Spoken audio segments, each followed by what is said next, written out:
இன்னைக்கு காலையில சாயந்தரம் நேத்து பெரம்பலூர்ல பேசும்போது இந்த கேள்வியை கேட்கும் போது மேடைக்கு பக்கத்திலே இருந்து ஒரு பாட்டி சொன்னாங்க, 75 வயசு இருக்கும். அந்த மனுஷன் என்னை அழுக வைக்காட்டி பரவாயில்ல, அதோட நிப்பாட்டினாங்க.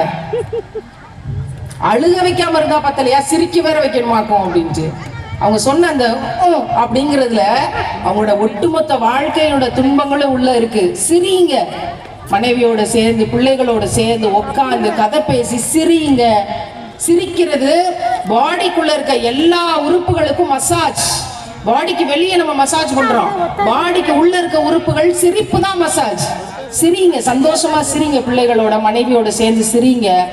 சிரிக்க முடியலன்னா 10,000 ரூபாய் காசு கட்டி லாஃபிங் தெரபின்ற பேர்ல கிரவுண்ட்ல வட்டமா நின்று வானத்தை பார்த்து அஹஹான்னு சிரிக்கணும், பூமியை பார்த்து இஹின்னு சிரிக்கணும். 10,000 ரூபாய் காசு மாசம், அதுக்கு சம்பளம். ஒரு ட்ரெயினர் நின்று விசில் ஊதுவாரு, சிரிக்க வேண்டியது. இடுப்புல கையை வச்சுட்டு பிள்ளைகளோட சேர்ந்து ஆனாவனம் சொல்லிக்கிட்டு சிரிக்க வேண்டியது.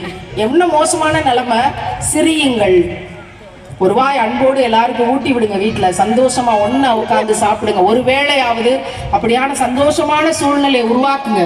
மனைவிக்கு தினமும் ஒரு வாய் அன்போடு ஊட்டி விட்டால் அது பெரிய தர்ம கணக்குன்னு சொல்லி கொடுத்தாங்க ஒரு ஏழைக்கு.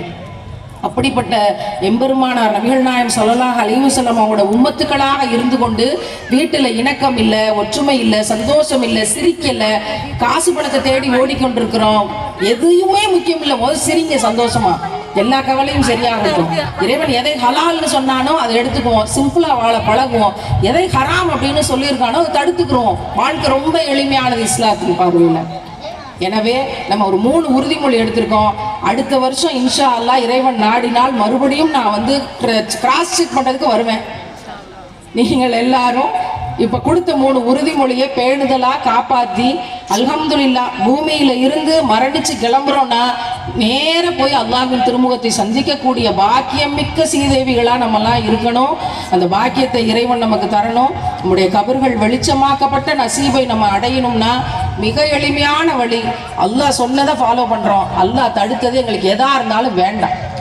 அவங்க செஞ்சாங்க இவங்க செஞ்சாங்க எங்களுக்கு வேண்டாம். எனவே உங்கள் பிள்ளைகளை அதிகமாக படிக்க வைங்க.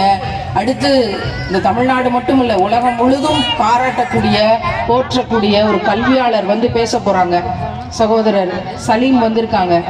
கேளுங்க, முழுசா உட்காந்து கேளுங்க, என்ன சொல்றாங்க, நமக்கு விளங்குதா அப்படின்னு. உங்க பிள்ளைகளுக்கு வீட்டுல போய் என்ன சொன்னாங்கன்னு கேளுங்க, என்ன சொன்னாங்கன்னு கிராஸ் கொஸ்டின் கேளுங்க. அவங்க சொல்ல நீங்க கேளுங்க, என்ன புரிஞ்சிச்சு உனக்குன்னு கேளுங்க.